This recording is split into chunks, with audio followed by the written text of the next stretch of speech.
My mother would say, the only reason you're here is because the hanger didn't work. Said, if there was really something wrong with your brain, I would have definitely opened up the window and put you on the windowsill and let you freeze. Player that Sly It's drove it to the extreme. If you had to design the perfect underdog story, you'd probably stop at fiction. Because what you're about to hear sounds less like real life and more like something Hollywood wouldn't dare write. A man born with a partially paralyzed face, mocked, rejected, and written off before he could even speak clearly. A man who was told repeatedly that he would never make it, not in acting, not anywhere. And yet somehow, that same man became one of the most recognizable faces in cinematic history. Sylvester Stallone, the face of resilience, the embodiment of never giving up, the man who turned pain into power and rejection into legacy. But here's the truth most people never see. The real fight wasn't in Rocky, and it wasn't in Rambo First Blood.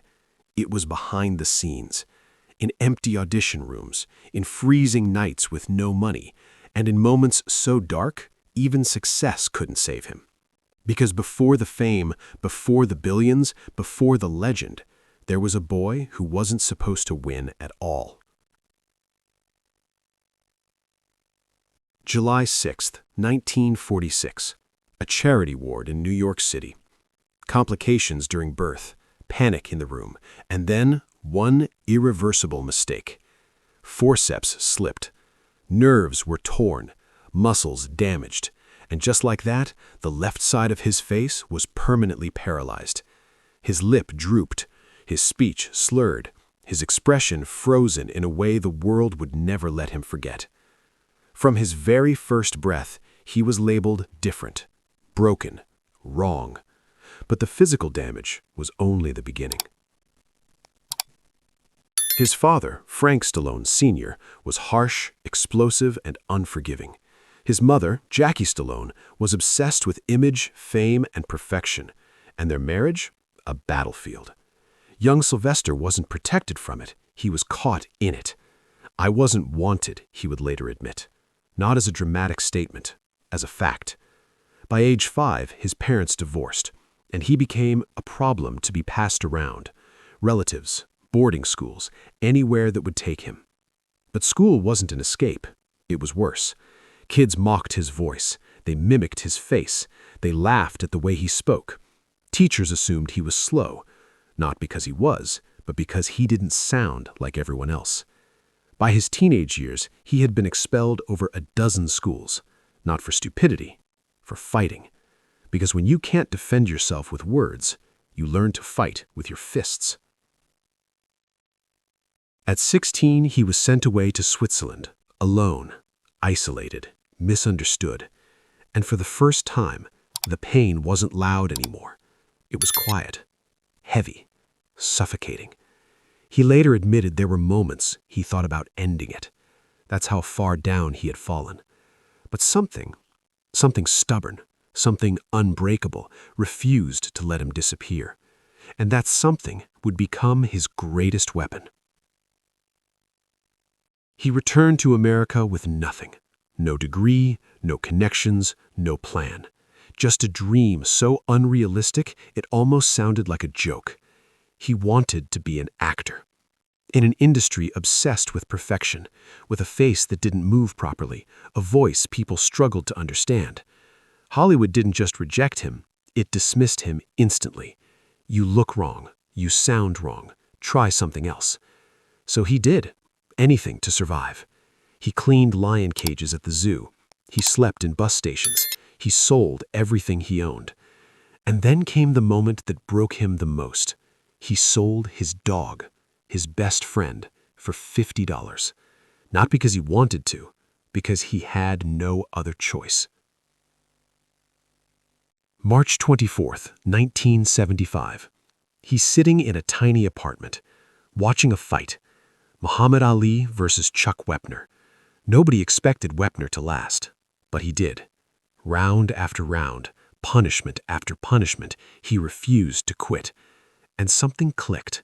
Because for the first time, Sylvester didn't just see a fight, he saw himself. That night, he started writing. For 3 straight days, no sleep, no breaks, just pain, passion, and purpose poured onto paper. When he finished, he had a script. A story about a nobody given one shot. He called it Rocky. Studios loved it. Offers came fast. $75,000, $125,000, $250,000. More money than he had ever seen.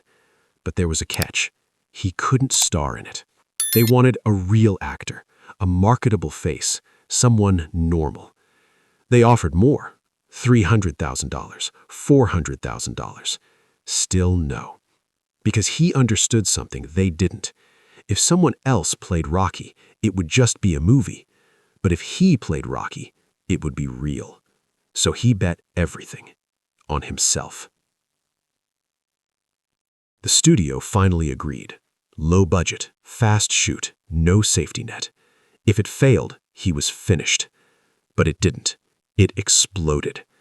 Rocky became a global phenomenon. It made over $200 million and won the Academy Award for Best Picture. The man they mocked was now standing on the biggest stage in the world, not as a joke, but as a legend. Success didn't last forever.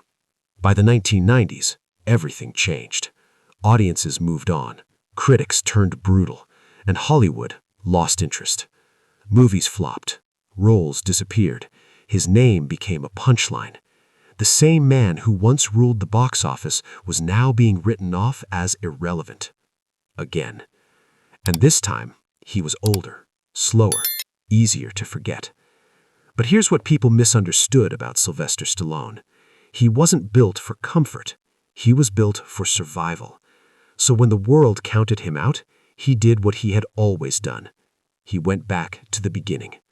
He wrote. And that script would once again change everything. They don't fade quietly. They don't accept defeat, and they definitely don't stay down. Sylvester Stallone wasn't supposed to succeed, not with his face, not with his voice, not with his past. But he did, not because it was easy, but because he refused to stop. If Rocky ever inspired you, if Rambo ever made you feel unstoppable, then you already know the truth. This wasn't just acting. This was survival. And the greatest fight of his life was never on screen.